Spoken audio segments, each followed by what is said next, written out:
जनसंवाद.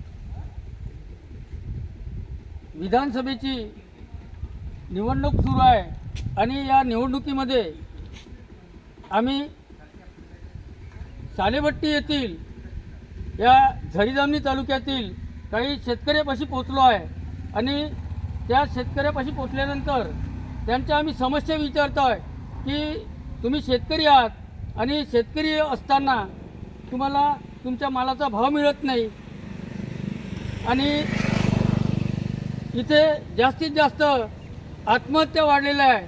तरी भाऊ तुम्ही तुमचा परिचय सांगा. माझं नाव आहे शरद रामदास चौधरी, राहणार सालेभट्टी, तहसील झरी, जिल्हा यवतमाळ.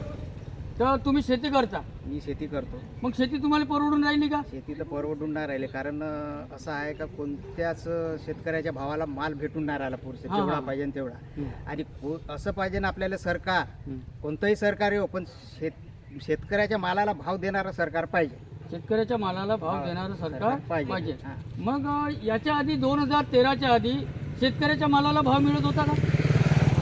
कोणत्याच सरकारनं भाव नाही दिला आजपर्यंत. हा, कोणत्याच सरकारनं आजपर्यंत भाव दिला? कारण शेतकऱ्याचा वाली कोणीच नाही. शेतकऱ्याचा वाली कोणी नाही. राहिलेला नाही असं तुमचं म्हणणं आहे. हा. आणि आता पहा 2019च्या आधी कापसाला काय भाव होता?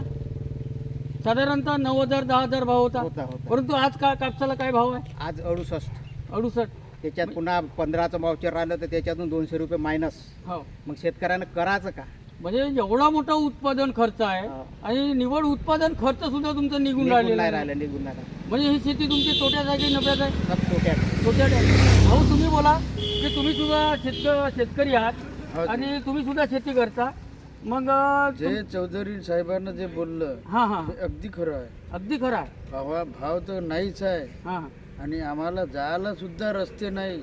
मग 10 वर्षापासून हा. तुमचा आमदार काय करताय? काहीच नाही करत आहे ना, काहीच नाही करताय. काहीच केले नाही ते. मग आता तुमच्या आता जो रोड पाहिला तुमच्या गावचा, हा. तो रोड कसा आहे तुमचा?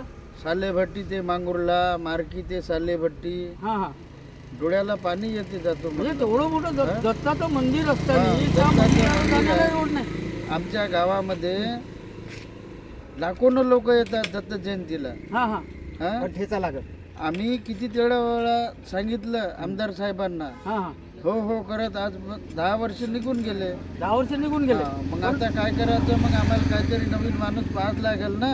हां हां, म्हणजे आता तुम्ही परिवर्तन करणार. हो, परिवर्तन करणार म्हणजे आता तुमचा येणारा उमेदवार कोणता आहे? येणार देरकर.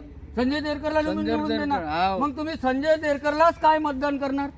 काहून तो आम्हाला शब्द दिला. हां हां, शब्द दिल्याबद्दल आम्ही त्यांच्या शब्दावर आम्ही तयार आहोत. म्हणजे उद्धव साहेबाचं तो नेतृत्व करत आहे हाव. आणि उद्धव महाराष्ट्रामध्ये काय केले हो? काहीच केले नाही ना. काहीच केले नाही. भाव नाही, भाज्या नाही, तेलाचा भाव हे ते काय हो करून ठेवून दिले. म्हणजे यावेळेस तुम्ही नक्की कोणाला निवडून देणार? देरकरला, संजय भाऊ देरकर. संजय भाऊ देरकरलाच निवडून देणार. येणारच तो, येणारच. जनसंवाद, झरी तालुका, बंडू पारकी. धन्यवाद.